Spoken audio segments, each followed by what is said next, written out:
My name is Ariana Cole, 36 years old, and I wasn't supposed to be standing alone outside the ballroom doors on the biggest night of my husband's career. I was supposed to be on his arm. I was supposed to be front row. I was supposed to be the woman he thanked on stage, the one he always called the foundation of everything.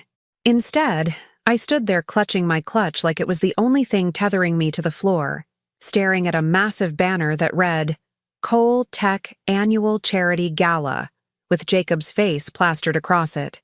His smile was the same one he used with donors, investors, and interviewers. Polished, warm, trustworthy. I knew that smile better than I knew my own reflection.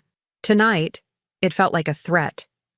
The doors opened, and the room exploded with applause, camera flashes, and orchestral music. My heels clicked against the marble floor as I walked in, and instantly people turned. The wives, the executives, the board members. They knew me. They knew I was Jacob's wife. They knew tonight was the night he was supposed to honor me with a special award for my community projects. So when the applause suddenly shifted to a confused murmur, I felt it before I saw it. Jacob wasn't on stage alone. He was standing beside her, Megan, in a deep emerald dress, my dress, one I had let her borrow 3 years ago when she was sleeping on my couch and trying to rebuild her life. She looked like she belonged on that stage. Confident, straight-backed. No trace of the embarrassed, grateful girl who used to leave thank you notes on my fridge. Jacob had his arm around her waist. For a moment, I couldn't move. I couldn't breathe. The air thickened, hot and metallic, like a panic attack wrapped in humiliation. Then Jacob spoke into the microphone, unaware I had walked in. This year's gala is dedicated to someone who has inspired me more than she'll ever know, he said.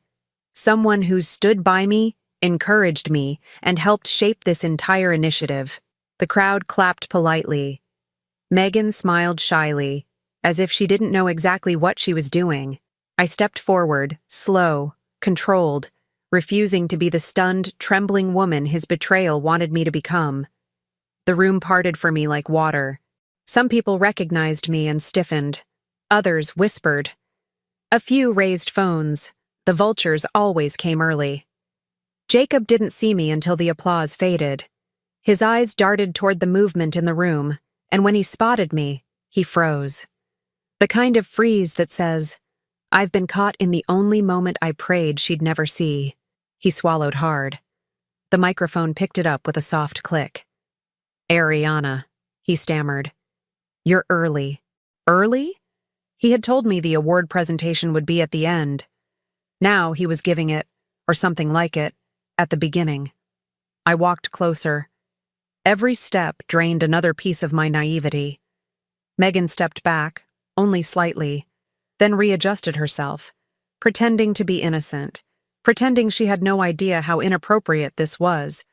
But I knew that dress. She didn't even bother returning it after she moved out. She just faded from my life, from her thank you text messages, and apparently right into my husband's arms. Jacob, I said softly, what is this? He cleared his throat, putting on the executive voice he used when he was cornered. This is not what it looks like. Oh? Because it looks like my husband is presenting his wife's award with the woman who used to sleep on our couch. Gasps, whispers. More phones lifted. Megan's face drained of color. Jacob stepped down from the stage, abandoning the mic, but not fast enough. The speakers still captured the tail end of his words. Ariana, not here. Let's talk privately. Why? You seemed comfortable enough presenting her in public. Eyes widened. Someone in the front row muttered, Oh my God. Jacob placed a hand near my arm, but I pulled back sharply. Don't you dare, I said quietly. Not after this. He chased me with a panicked whisper. It's nothing. You're blowing this. Nothing? My voice didn't rise, but it cut. You brought her on my night. The music stopped entirely. Everyone was listening. A woman from the board, Evelyn, I think, stood up halfway, as if deciding whether to intervene. But even she stayed frozen, watching. Jacob tried to laugh it off. This is being taken out of context. What's the context? Someone in the back shouted it before I could. Megan flinched. She clutched her clutch like it shielded her from the truth. I stepped closer to Jacob, my voice low but slicing clear enough for every microphone to capture. You had one responsibility tonight. One. To honor our work. To honor the charity we built. That I built. And instead, you brought the woman I housed, fed, clothed, and trusted, and stood her next to you as if she earned anything. Jacob's jaw tensed. He whispered, "Stop making a scene." "Oh no," I said. "This is your scene. I'm just finishing it." I lifted my hand before I even consciously decided to. The room sucked all the air into one collective inhale. The slap echoed across the ballroom like a dropped microphone. Megan gasped. Jacob stumbled back, clutching his cheek. Flash, flash, flash. Photographers leaned forward as if they were waiting their whole careers for this moment. I turned to Megan. "You slept on my couch," I said. "Not on my husband." Her eyes darted down, lips trembling. Then I turned to the crowd. "Enjoy the show. It's the last time he'll ever stand on a stage with my name attached to his." I walked out without looking back. He called after me. I heard him. I heard everything. But I was already done listening. Outside, the cool night air hit my face like freedom. My hands shook, not from weakness, but from a clarity so sharp it felt like adrenaline made of steel. I wasn't the woman who let things slide anymore. By the time my car pulled up, I had only one thought left. Not fear, not heartbreak, not disbelief. A promise. He humiliated me publicly. I will dismantle him privately, thoroughly, completely, and he will never see it coming. I didn't meet Jacob as the polished executive he is now, or pretends to be. I met him when he was a 27-year-old software engineer with a clunky laptop, a half-formed startup idea, and a studio apartment that smelled like burnt ramen. I was working in PR back then, running campaigns for nonprofits, and he begged me to help him look legit before his first investor meeting. I said yes because I believed in him. I believed in us. For years, I was the strategist behind his public image, the one rewriting his press releases at midnight, reshaping his messy interviews, coaching him on how to speak with confidence. When his startup almost died in year 2, I used part of my grandmother's inheritance to keep it afloat. Not because he asked, because I was all in. Jacob always said, "We're a team, Ariana. I couldn't do this without you." He said it so often that I started to think maybe I mattered. And then Megan entered our lives. I met her through my coworker, who said Megan had been through a brutal breakup and had nowhere to go. She was 25, exhausted, carrying 2 garbage bags that held her entire life. I let her stay with us for a week, which turned into months. She cooked with me, folded laundry with me, followed me around like a shadow. She said I made her feel safe. Back then, she was timid. So timid she apologized for existing. She slept on the couch with a blanket I bought her. She borrowed my dresses because she had none. She cried on my shoulder more times than I can count. I helped her get a receptionist job. I helped her buy her first new phone. I helped her find an apartment when it was time for her to move out. I never saw the shift, the glances between her and Jacob, the way her confidence grew in the wrong directions, the late-night startup questions she asked him because he was easier to understand. I brushed off every red flag as insecurity, paranoia, or stress. And I was busy. Cold Tech was expanding fast. So was Jacob's ego. He started coming home later, dressing sharper, caring more about brand synergy than family dinners. I thought it was pressure from the investors. I thought it was burnout. I thought everything except the truth. That he was giving attention to someone who once asked me if it was okay to eat the last slice of pizza. The confirmation came the night of the gala after I stormed out. My phone buzzed nonstop with messages, friends, co-workers, even strangers.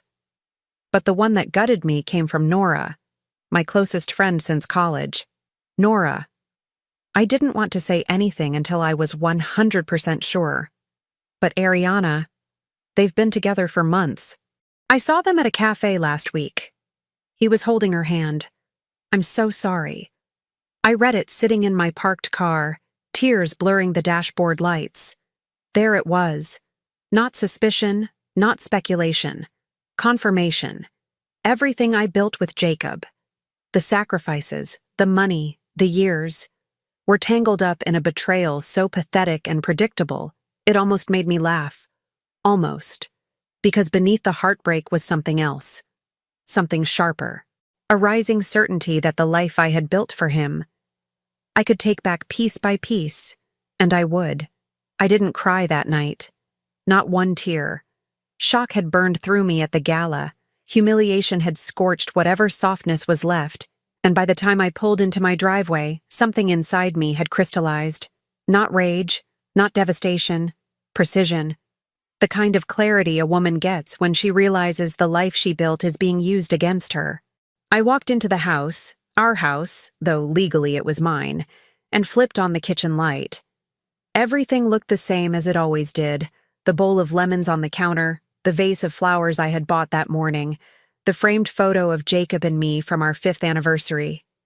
Except now it all felt like a set I no longer belonged to. A stage where I had been playing the supportive wife while he rehearsed excuses. I set my clutch down, opened my laptop, and began. Step 1. Freeze the accounts. I logged into our joint bank account, the one Jacob used for business dinners, team outings, and apparently whatever fantasy life he was building with Megan. With 3 clicks, I transferred 80% of the balance into my private account and locked the rest behind a daily withdrawal limit so low it could barely buy a cup of coffee. A notification pinged. Transaction requires both signatures for reversal. Perfect. Step 2. Secure every document he thinks I forgot about. Marriage certificate, prenup notes, startup contracts, emails where he acknowledged my early financial contribution, proof that part of Coltech's initial funding came directly from me. I gathered everything, placed it in a folder, and tossed it into the bottom of a suitcase. Step 3. Call the lawyer. Not a lawyer. My lawyer, the one I met 2 years ago when a friend went through a nasty divorce and recommended her. I never thought I'd need her, but I kept the number anyway. Something in me always knew Jacob's ambition was sharp enough to cut. She picked up on the second ring. Ariana, it's late. Are you okay? No, I said calmly, but I'm ready. She didn't need details. The Gala clip had already gone viral. Before I even finished explaining, she was scheduling a morning meeting and instructing me what to screenshot, what to secure, and what to leave untouched so Jacob couldn't accuse me of tampering. Step 4. Pack. Not dramatically, not in a rush. I took only what was mine. My clothes, my work files, my toiletries, the jewelry my grandmother left me. I didn't touch anything Jacob had bought me. They weren't gifts anymore. They were props. As I zipped the suitcase, the garage door opened. Jacob. His footsteps were frantic, uneven. He rushed in, calling my name like he was the victim here. Ariana? Ariana, we need to talk. I stood in the hallway, suitcase beside me, face unreadable.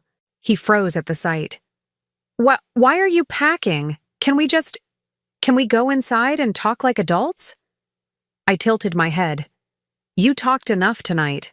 He stepped closer, hands up like he was approaching a wild animal.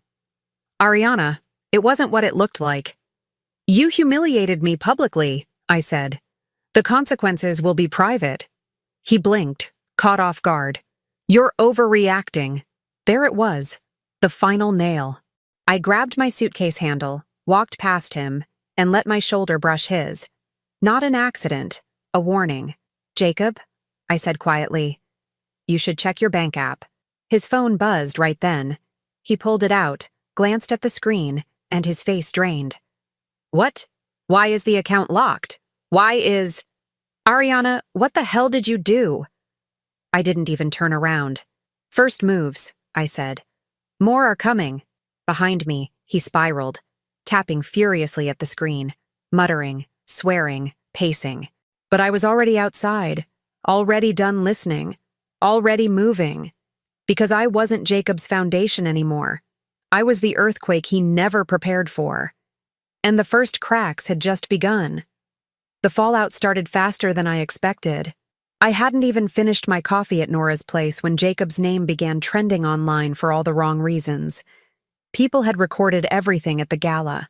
The moment I walked in, the way Megan froze in my dress, the slap, Jacob's stunned face. It all circulated within hours. My phone buzzed nonstop, but I ignored most of it. I wasn't ready to scroll through strangers analyzing my marriage. Instead, I watched from a distance as the first cracks spread. Jacob's morning began with his business card declining at a cafe. I didn't see it happen, but one of his co-workers sent Nora the details knowing she'd pass them to me. He had walked in with 2 investors, confident as always, and when the server told him the card didn't go through, the entire table went quiet. Jacob tried another one. Same result. He left without ordering anything. It wasn't about the coffee. It was about the embarrassment he never saw coming. A few hours later, the bank called me to confirm a series of frantic attempts he made to unlock the joint account. Since both signatures were required, nothing moved. I pictured him pacing in his office, running his hands through his hair, pretending to be calm while everything around him slipped out of his control. Meanwhile, Megan was dealing with her own consequences. People recognized her instantly from the gala footage. Some of her old co-workers messaged me screenshots from her social media, comments pouring in asking how she could do something so hurtful to someone who once helped her. She turned her account private, but it didn't matter. The internet had already copied everything. Whatever fantasy she thought she stepped into with Jacob was already crumbling. She went from trying to look elegant beside him to being pointed at as someone who betrayed the only person who had ever helped her. By midday, several board members from Coltech reached out to me privately, not for gossip, but for clarity. They had invested in Jacob because of the marriage he showcased as proof of stability. Now they were worried. I didn't say anything about the divorce yet. I didn't need to. Knowing I had frozen the accounts told me Jacob had already told them more than he intended. Then came the part I expected, but still felt strangely calm hearing.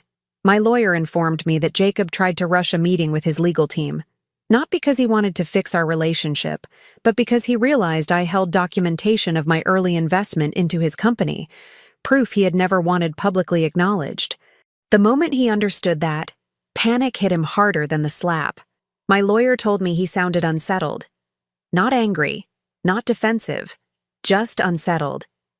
It was the first sign that my silence was doing more damage than a confrontation ever could.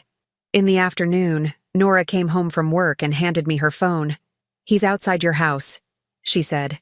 A photo showed Jacob pacing on the front porch, phone in hand, looking completely lost. He wasn't banging on the door or shouting. He just stood there, staring at the windows like he expected me to walk out and pretend none of it happened. He called me again, then again, and again. I didn't answer. The last message he sent that day wasn't angry. It wasn't defensive. It wasn't full of excuses. It was one sentence. "Ariana, please come home so we can talk." There was no apology, no acknowledgement, no accountability. Just fear that I wasn't reacting the way he expected me to. He thought the slap was the peak of my anger. He didn't understand it was only the beginning of his consequences. I stayed at Nora's that night, sitting on her couch with a calm so steady it surprised both of us. I didn't feel guilty. I didn't doubt myself. For the first time in years, I felt clear. The storm he created was finally landing on him, and I didn't have to lift another finger for it to grow. 3 days passed before Jacob finally caught up to me in public. I knew it would happen eventually. A man like him doesn't process consequences quietly. He circles, he rehearses, he searches for the right place to perform regret without ever feeling it. It happened at a restaurant I used to love. Nora and I met there for lunch, and the moment I walked in, I already sensed movement behind me.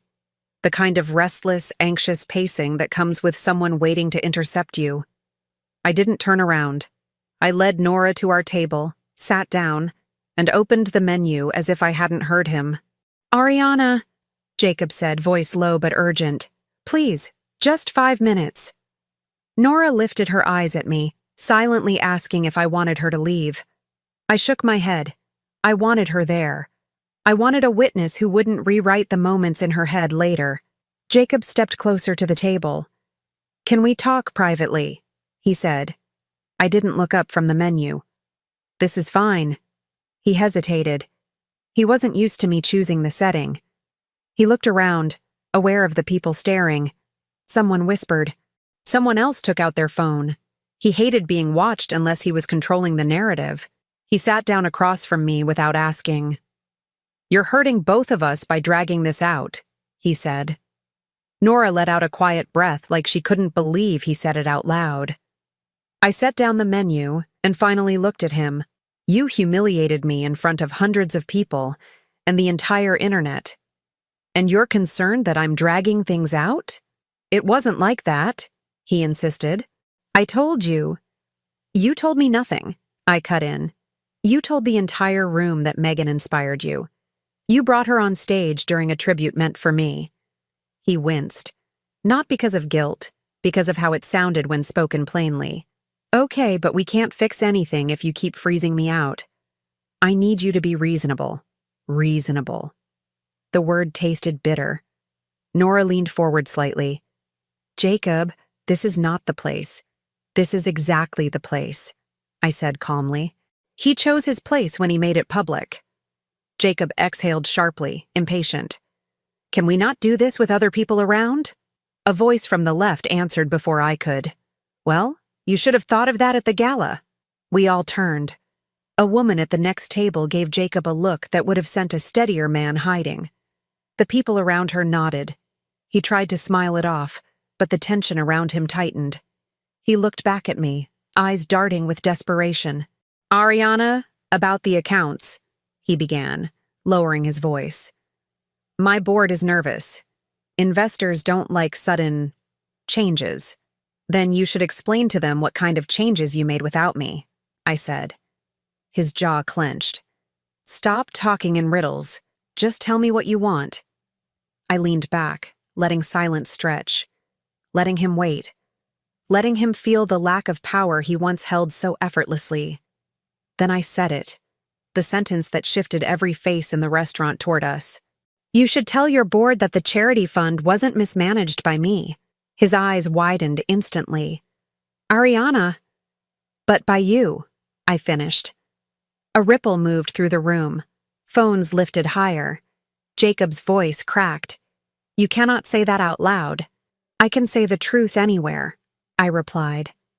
His face drained of color. He reached across the table, trying to lower my hands as if he could push the words back into my mouth. Do not do this. You know what people will think. They'll think they finally understand why I left, I said. Someone at another table quietly whispered, Is that true? Another murmured, It makes sense now. Jacob's breath shook. He looked around helplessly, then back at me with panic rising behind his eyes. Ariana, please, you're ruining my career. I didn't ruin it, I said. I just stopped protecting it. The room erupted into soft murmurs. A few people actually applauded under their breath. Not loud, but enough that Jacob heard the shift. He stood abruptly, chair scraping back. This isn't fair, he said. You're twisting everything. Welcome to life without a script, I replied. He opened his mouth as if he wanted to shout, defend himself, lecture me. But nothing came out. His confidence cracked. His composure collapsed.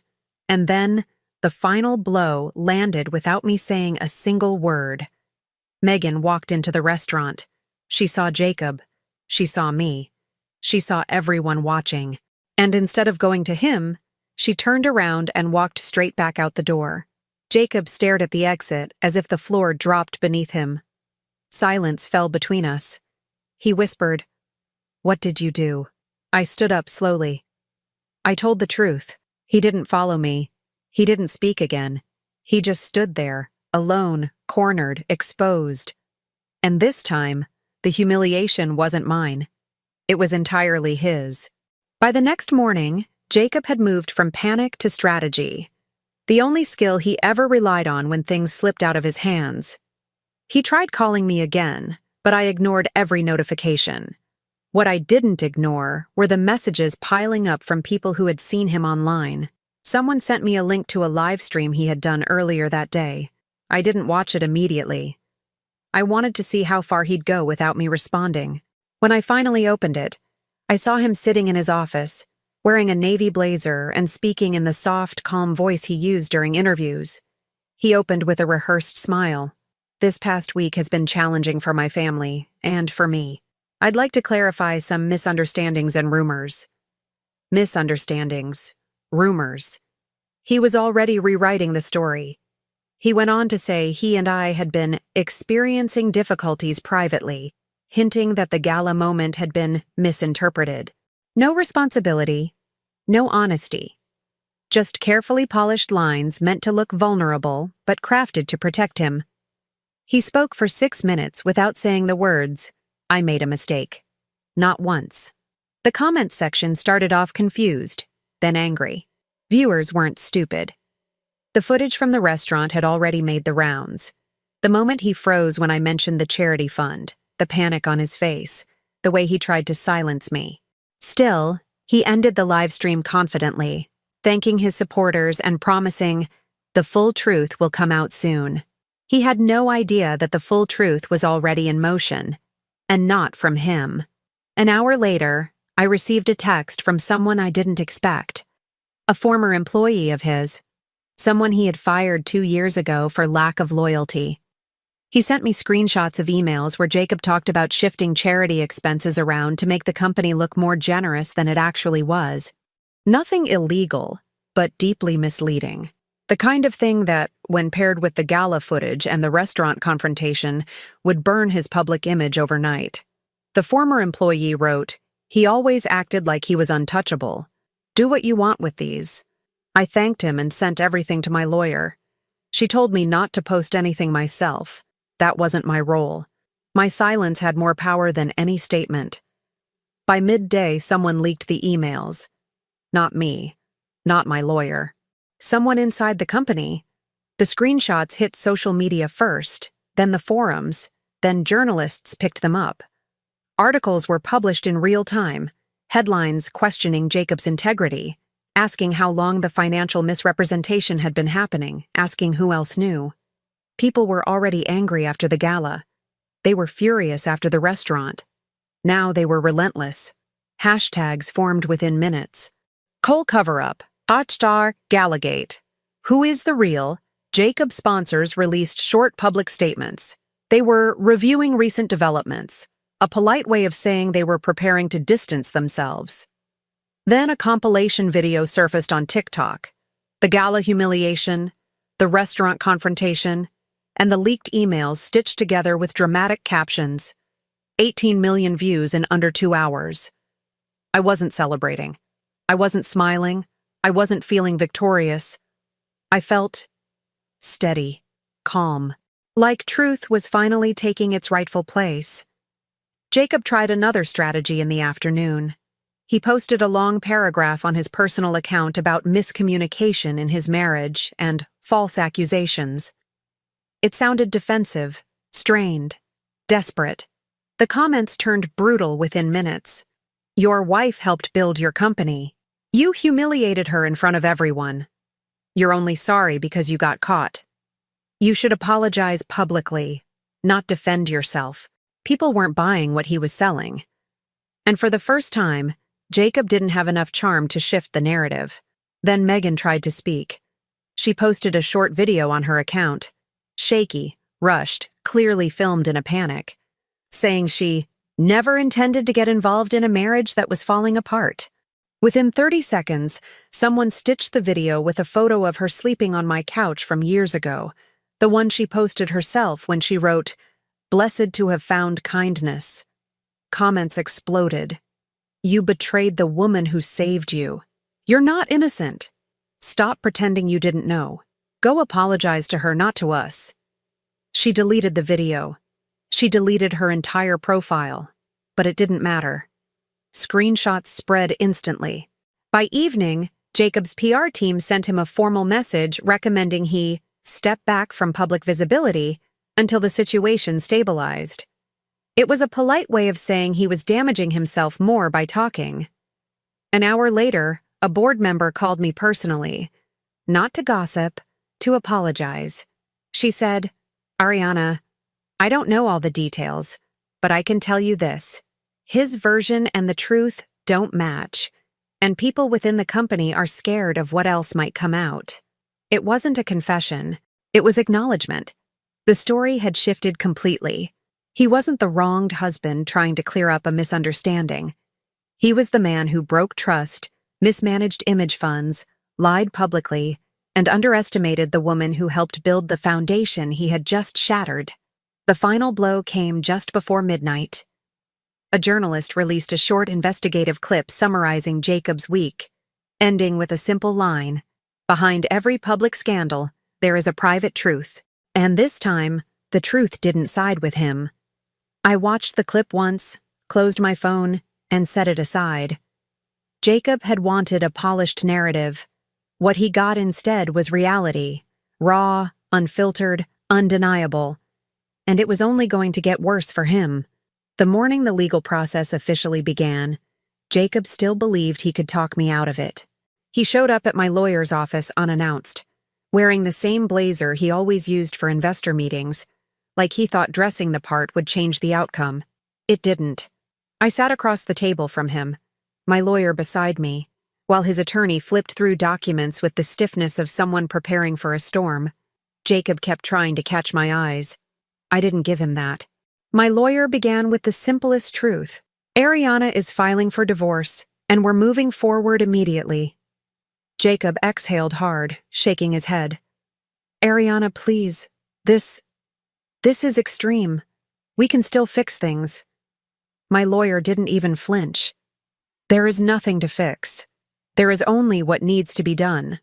He swallowed, glancing at the folder in front of him, the one that detailed every financial investment I made into his company in the early years. The one he pretended didn't exist. You're claiming you financially contributed to my startup, he said quietly. I'm not claiming, I replied. I'm confirming. He shifted in his seat. His attorney cleared his throat. She has bank statements, emails, transfer records. Jacob looked between the two of us, realizing the thing he feared most. I had receipts he couldn't rewrite.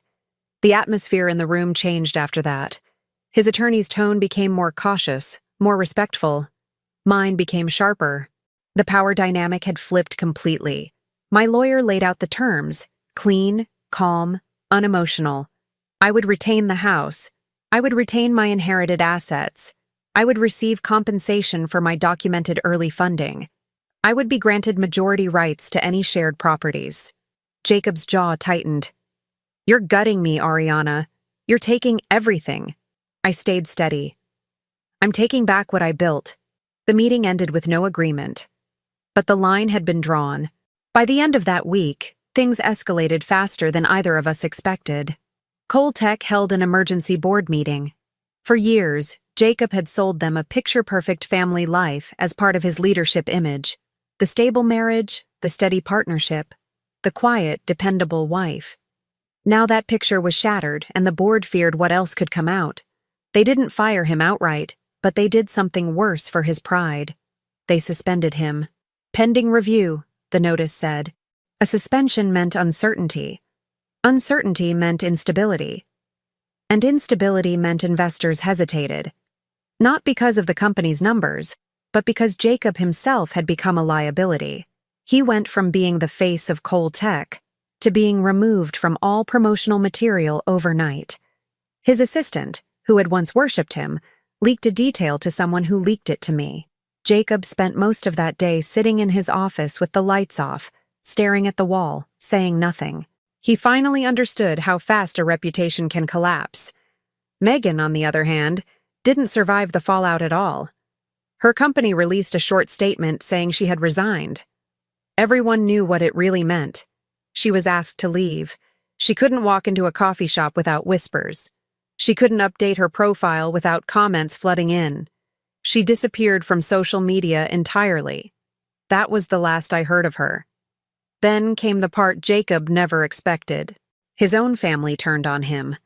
His mother sent me a long, apologetic message, not defending him, not excusing him, simply expressing disappointment in his behavior. She wrote, "I don't know who he has become, but I always knew who you were. I'm so sorry you were hurt like this." His father was colder. He called Jacob irresponsible, careless, and reckless. He told him he had embarrassed the family name and jeopardized their reputation. He told him he would not be stepping in to help with legal fees or financial gaps. Jacob's brother, the one who used to brag about him constantly, quietly removed photos of the two of them from his business website. The isolation was happening in real time. Every bridge Jacob thought he controlled collapsed behind him. Meanwhile, my life was reorganizing itself with precision. My lawyer pressed forward aggressively. The court reviewed my documentation. Friends rallied behind me. Reporters stopped trying to reach me after it became clear I wouldn't speak. My silence never felt like avoidance. It felt like strength. Jacob tried one last tactic, sending me a long email full of mixed apologies and excuses. It talked about stress, confusion, miscommunication, pressure. A blend of soft words that didn't mean anything because none of them addressed the truth. He betrayed me, publicly and privately. I didn't respond. The court date moved closer. The divorce terms became solid. His finances continued shrinking. By the time the judge approved the temporary orders, Jacob was renting a small apartment near his office because he could no longer afford the penthouse he had been eyeing. The life he tried so desperately to project was caving in on him, and I was watching it all unfold with a calm clarity I never expected to feel. This wasn't about revenge anymore. This was about balance, the kind that arrives when truth finally outweighs lies. Jacob had built a life on an image. I had built one on reality. And reality was winning. The final confrontation didn't happen in a dramatic courtroom showdown or at another public event. It happened in the most ordinary place possible, the empty house I once called home. The court had scheduled the final walkthrough for the division of personal items, and since the house was legally mine, Jacob was only allowed supervised access to pick up what he was permitted to take. My lawyer couldn't be there, but a court-appointed representative was stationed in the driveway to monitor. I arrived early. Jacob arrived late. The moment he stepped out of his car, I saw it. The exhaustion in his shoulders, the fading confidence in his eyes, the weight of a life he no longer controlled. His clothes hung on him differently, like he had shrunk inside them. He walked toward the door with a slow, cautious hesitation, as if he expected the house itself to reject him. "Ariana," he said quietly. I nodded, unlocking the door without inviting him in. "Let's make this quick." He stepped inside and looked around like he was seeing memories he didn't deserve to keep. The framed photos were gone. My belongings were gone. The warmth was gone. Only the walls remained. "I never thought it would end like this," he said, voice low. "You made sure it would," I replied. He flinched but didn't argue. Instead, he walked into the living room, the place where we once hosted friends, where Megan once sat laughing at my jokes, where everything began unraveling long before I noticed. "I didn't come here to fight," he said. "Good," I answered. "Because I'm done fighting." He turned toward me. "I lost everything. You lost everything you prioritized over us." He ran a hand through his hair, breathing deeply, clearly trying to hold himself together. "I made mistakes, Ariana, but you didn't give me a chance to explain." "I gave you years of chances," I said evenly. "I ignored red flags, excuses, late nights, odd behavior, all of it. And every time I trusted you. That trust is why you thought you could stand on a stage with someone I once helped and pretend nothing was wrong." His eyes lowered. "I didn't mean to hurt you." "You didn't mean to get caught," I corrected. He took that hit without speaking.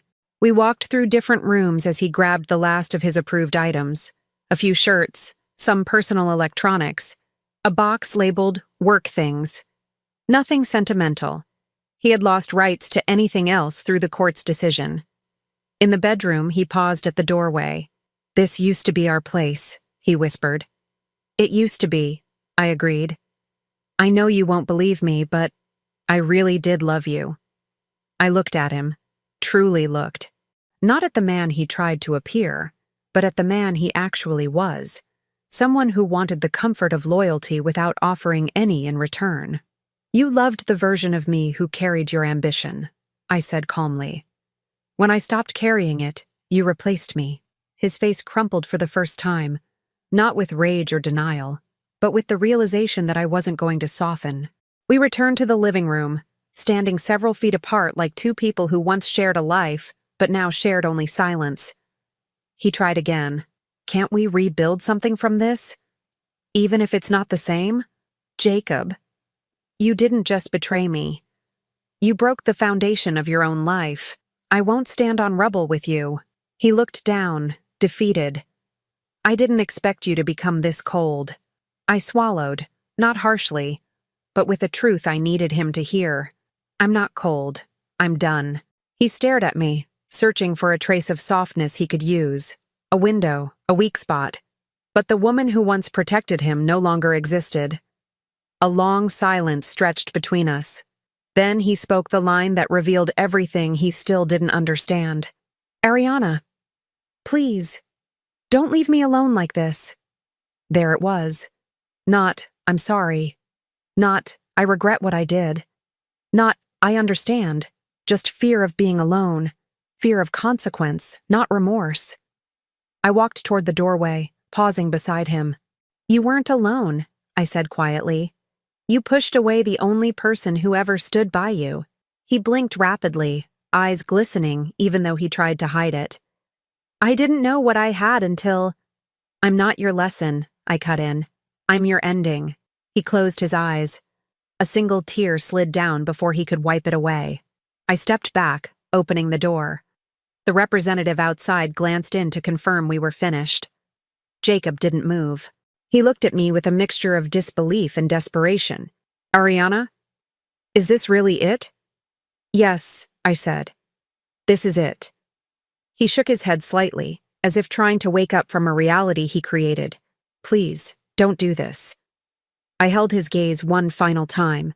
Not with anger, not with love, but with absolute clarity. "You already did it," I said.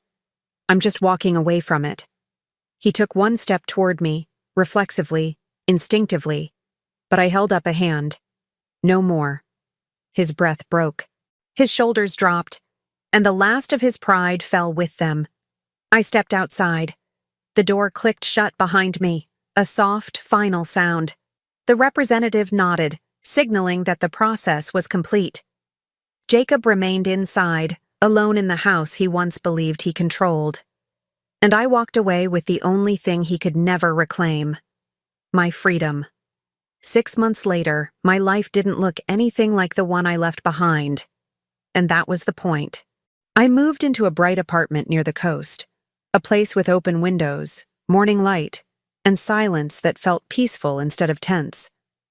I rebuilt my PR career on my own terms, picking clients whose values matched mine, not ones I had to pretend to admire.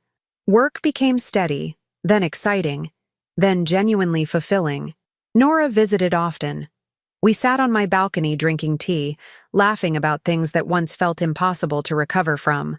Little by little, my days stopped revolving around what had happened and started revolving around what I was creating.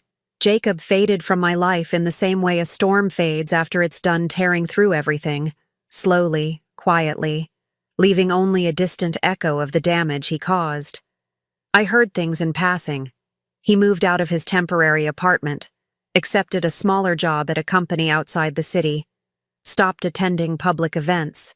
People no longer discussed him with fascination or respect. His name became something whispered, not celebrated. Megan disappeared entirely. No social media, no updates, just gone. And me? I felt stronger, lighter, sharper.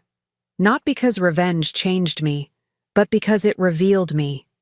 I learned I could walk away from the version of myself who tolerated excuses and build a life grounded in clarity instead of hope. One evening, while watching the sun dip behind the buildings, I thought about everything that had happened. Not with bitterness, but with certainty. Betrayal didn't break me. It freed me. And for the first time in years, I felt exactly what I deserved to feel. Untouched by the past. Unafraid of the future. Completely, undeniably free. Thank you for tuning in to the Velvet Revenge channel. If you enjoyed my story, hit that hype button and subscribe to the channel. See you soon.